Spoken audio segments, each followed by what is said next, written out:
Hello students, welcome back to my channel.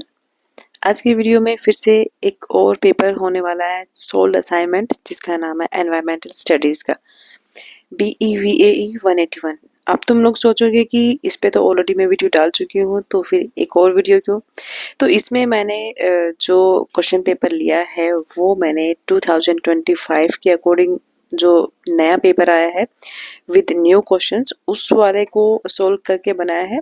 इससे पहले जो वीडियो थी वो 2024 सेशन के बच्चों के लिए था वीडियो। ये जो एग्ज़ाम है जो आपके सामने है, इसको आप जो 25 सेशन वाले बच्चे हैं वो इसको यूज़ कर सकते हैं। वैसे तो सभी कर सकते हैं, बट मैंने पिछली वीडियो में बोला था कि मैं एक नए पेपर के साथ, नए क्वेश्चन पेपर के साथ, लेटेस्ट वाले के साथ एक और वीडियो लेके आऊँगी। सो ये वीडियो मैंने इसीलिए बनाई है आपके लिए। और इसमें ये पूरा क्वेश्चन पेपर जो है मैंने सोल्व कर दिया है। सो अब मैं इसको धीरे धीरे स्क्रॉल कर रही हूँ, आप इस वीडियो को देखो और जब अपने आंसर बनाने हो तो इसको पॉज करके आप अपना आंसर आराम से लिख सकते हो। मैं ज़्यादा फास्ट नहीं करूँगी, स्लोली स्लोली इसको स्क्रॉल करती जाऊँगी, तो आप लोग अपना आराम से अपना असाइनमेंट बना लेना। ठीक है। असाइनमेंट सबमिशन की जो डेट्स हैं वो फ़िलहाल अगर हम बात करें तो 30 मार्च तक है फ़िलहाल तो। और हाँ, एक चीज़ और ध्यान रखना, जब भी असाइनमेंट सबमिट करने जाओ तो ये पता होना चाहिए आपको कि आपके जो स्टडी सेंटर्स हैं वो किस मोड में आपके असाइनमेंट्स को एक्सेप्ट कर रहे हैं। Okay, like are they getting your assignments in a offline mode, online mode, या फिर आप कुरियर के थ्रू भी भेज सकते हो। तो इन तीन चीज़ों का ध्यान होना चाहिए सो दैट कि आपको ना कंफ्यूजन नहीं होगा। आज की मैं बताती हूँ बात। When I was in college today, तो एक स्टूडेंट आई मेरे पास, उसने क्या किया कि उसने 3 बार एक ही असाइनमेंट 3 बार सबमिट कर दिया। क्यों किया होगा उसने ऐसा? तुम्हें लग रहा होगा कि हो सकता है मार्क्स नहीं लगे होंगे इसलिए उसने 3 बार सबमिट कर दिए। नहीं, ऐसा नहीं था। उसने क्या किया, उसे ये नहीं पता था कि जो स्टडी सेंटर है वो ऑफलाइन मोड में जो असाइनमेंट्स है वो एक्सेप्ट कर रहा है। But what she did, she just upload that assignment via Google form. ठीक है। अब गूगल फॉर्म के जरिए कहने का मतलब है कि अगर ऑनलाइन सबमिट कर रहे हो और तुम्हें पता ही नहीं है कि असाइनमेंट्स जो है ऑफलाइन मोड में लिए जा रहे हैं, तो ये एक बहुत बड़ी समस्या हो जाती है कि मार्क्स फिर आपके नहीं लगेंगे। ठीक है। तो इन चीज़ों का हमेशा ध्यान रखना, जिस मोड में बोलते हैं वो उसी मोड में अपने असाइनमेंट सबमिट करना। ठीक है, ताकि वो सही जगह पर पहुंच सके और आपका असाइनमेंट चेक हो सके। चेक हो जाएगा, मार्क्स अपने आप लग जाएंगे, कोई दिक्कत ही नहीं आएगी। ऐसे ही होता है ना। सो ये जो असाइनमेंट है, आई होप आपको लैंग्वेज राइटिंग समझ में आ रही होगी। और मैंने कुछ कुछ पिक्स भी डालने की कोशिश करी है बना के, बस हंसना मत, देख लेना, रेफरेंस के लिए है। अगर तुम लोग इसे अच्छा बना सको तो फार बेटर, बट मुझसे जो बना मैंने बना दिया। देख लेना तुम लोग। ओके। सो हाँ, हम बात कर रहे थे मोड की, और लास्ट डेट की। लास्ट डेट अभी तक 31 तक आपको असाइनमेंट सबमिट करने हैं। उसके बाद जो डेट है वो एक्सटेंड हो जाएगी, बट उस एक्सटेंशन के चक्कर में मत रहना।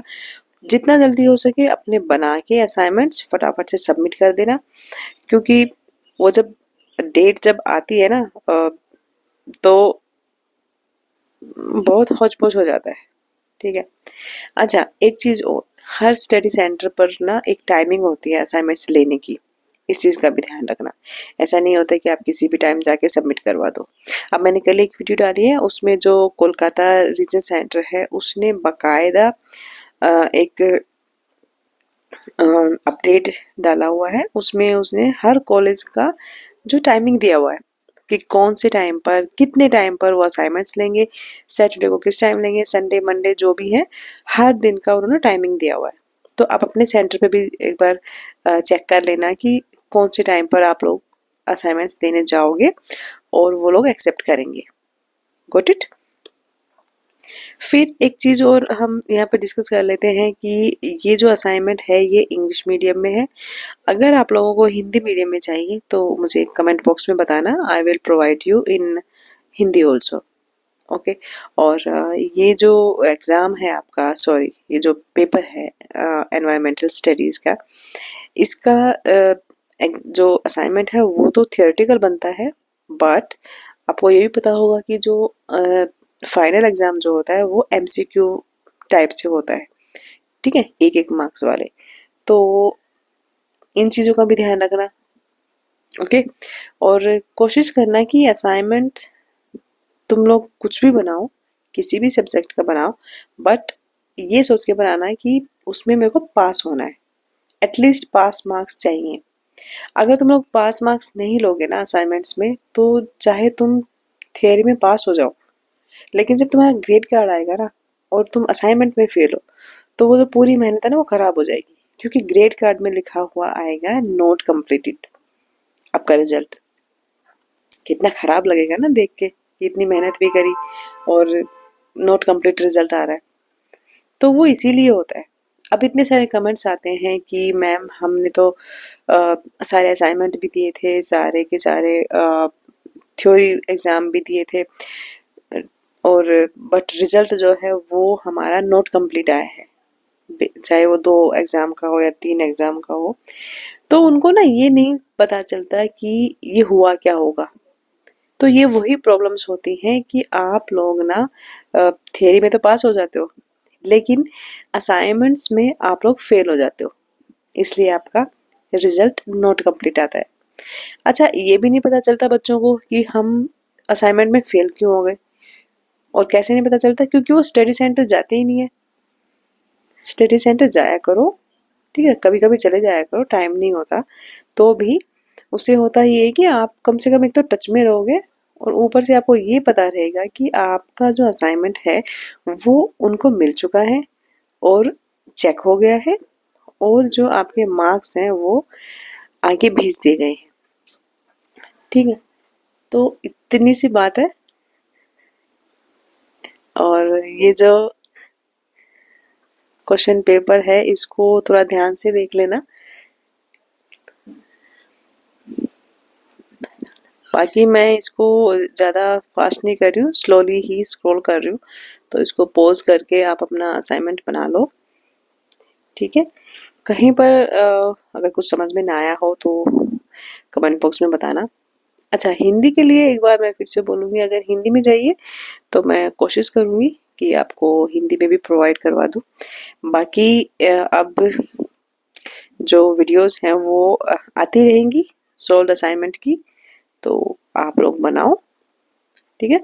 और चैनल को सपोर्ट भी करना, सब्सक्राइब भी कर लेना, और अपने दोस्तों को शेयर भी कर देना। ओके। सो ये यहाँ पर क्वेश्चन जो है कंप्लीट हो जाता है। एक चीज़ का ध्यान रखना थोड़ा सा, कि अगर मान लीजिए आप जो हेडिंग्स लिख रहे हैं, ठीक, जो हेडिंग्स है ना, जितनी भी यहाँ पर दी हुई हैं, जैसे कंक्लूजन के नीचे जो लाइन लगाई हुई है, तो ये तो जैसे मान लीजिए यहाँ पर कंप्लीट हो गया, ठीक है, बट जो जितनी भी आप हेडिंग्स लिखोगे, ठीक है, पॉइंट वाइज जो भी लिखोगे, जैसे यहाँ पर है थर्ड पर पॉपुलेशन डेंसिटी, तो इनको अंडरलाइन जरूर करना, चाहे किसी और कलर पेन से कर देना, बट हर टॉपिक को, हर हेडिंग को अंडरलाइन करना अच्छे से, और फिर उसको डिस्क्राइब करना नेक्स्ट लाइन से। कोशिश करना नेक्स्ट लाइन से कर लो, ठीक है। तो आई होप कि आपको ये असाइनमेंट हेल्पफुल लगा होगा। तो thank you very much, will meet you in next video.